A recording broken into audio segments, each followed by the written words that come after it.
Yes, Mr. Chaskalsi. And Mr. Duplessis. Chair, I would like to report that News 24 and Daily Maverick have accepted that there is a need for today's hearings to be in camera and are no longer opposing the in-camera ruling that we seek.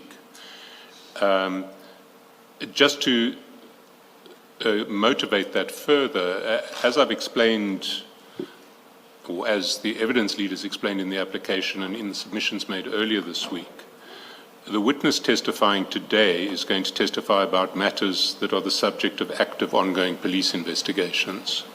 So it's the subject matter of the evidence, not the identity of the witness, that requires the evidence to be in camera.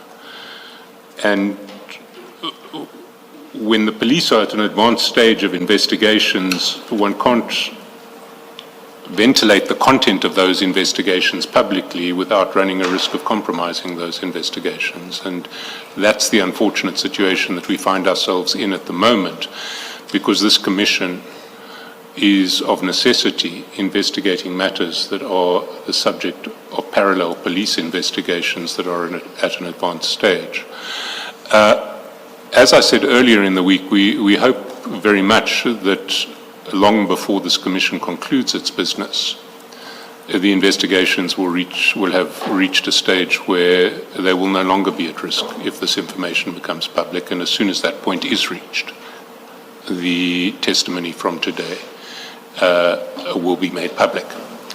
But for thematic reasons and to enable the Commission to understand the narrative that the evidence leaders want to put before the Commission in a coherent fashion, it makes sense to take that evidence now and not to wait until much later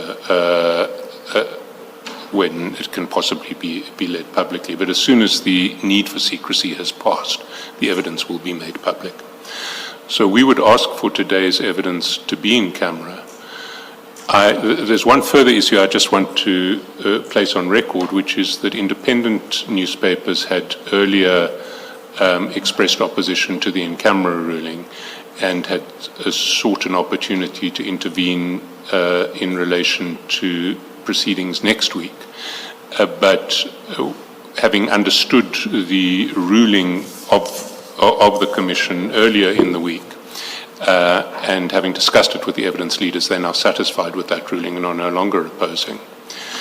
And I said one thing, there are actually two things, because what I would want to emphasize is that paragraph 5 of that ruling says that apart from the witnesses to which this ruling refers, the evidence leaders will not seek to lead any other witnesses in camera without making a new application to the Commission and making the fact of that application publicly known at least 72 hours before the witness is called to testify. And I just want to confirm that that's an undertaking that holds good for everyone. It's not, as it were, a private undertaking that we've made to News 24 and Daily Maverick. That is a commitment that the evidence leaders make generally. There will not be any in-camera witnesses called without at least 72 hours notice to the public, so that if anyone wants to object, they can do so. Thank you, Mr. Chaskalson. Mr. Duplessis, do you confirm that News 24 and Daily Maverick are now no longer opposing the application? Good morning, Commissioners. Thank you. Yes, I confirm that the media respondents will no longer oppose the in-camera hearing of the witness who is described in paragraph 4 of the order of 14 October. We think that that is on the basis described by Mr. Chaskalson, of course, and we think that's the best resolution under the circumstances. And we're comforted, Chair, by paragraph 19 of the application, which says that the panel will continue to, the Commission will continue to have oversight over whatever happens in camera.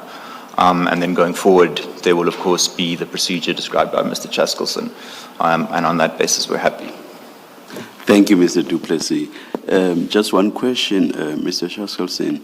Assuming that at the time or by the time that the Commission concludes the investigation, the entire investigation, the ongoing investigations that you are referring to have not been finalized, what will become of the evidence that was led in camera? I'm asking this because, having read the statement, one sees that people are implicated, and in fact, we are hearing for the first time about some of them. Now, that being the case, what will become of that evidence? Will it be of any evidentiary value? Because I assume that for the same reasons that you have given, you may not be, or the commission may not be in a position to share the evidence, the transcript, the statements, and so on, for the same reasons you have given. Well, what will become of the evidence then? Chair, we accept that the Commission cannot make findings against any person on the basis of secret information. So we accept that if by the time the Commission ends, there are certain allegations that the Commission has had sight of in this in-camera evidence that have to remain public and that cannot be put to the implicated parties for their response, we won't be asking you to make a finding on the basis of those allegations. But we are very confident that that situation won't arise. We are hoping and confident that the information that the Commission will hear today and tomorrow is information that the public and the implicated persons will hear before this Commission concludes its business. It just can't be made public today and tomorrow. Thank you, Mr. Shaskolson. Any questions? Thank you. Having heard what the Chief Evidence Leader has said, the Commission decides to sit in camera to hear the evidence of the next witness. And it does so for the reasons that have been given by the Chief Evidence Leader. The Commission notes the fact that the media respondents, News 24 and Daily Maverick, no longer oppose the application.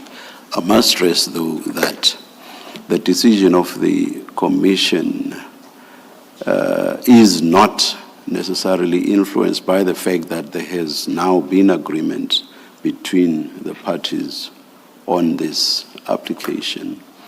The decision is reached on the Commission's own assessment of what has been put before it in the application itself, and also what has been submitted before the Commission this morning. So for those reasons, the hearing today and tomorrow will be in camera. Do you not have a draft ruling, or is what I've just said sufficient for purposes of today? Mr. Shaskolson, Mr. du Plessis? I must apologize, Chair. I must apologize, Chair, that was my oversight. But certainly from our side, that ruling that you've just handed down, Chair, is sufficient for our purposes. Mr. du Plessis? Chair, yeah, on the understanding that the order of the 14th of October is not replaced in its entirety, that it continues to persist, and that the outstanding issue, which was the issue in paragraph 4 around this particular witness, is now resolved on the basis described. I also don't believe that there is a need for an order. Thank you. I will just say for completeness that the ruling does not extend beyond that to which it relates. May I also just say that the spokesperson of the Commission will give further detail as to what is to happen, for example, next week. Let's adjourn then and resume in camera.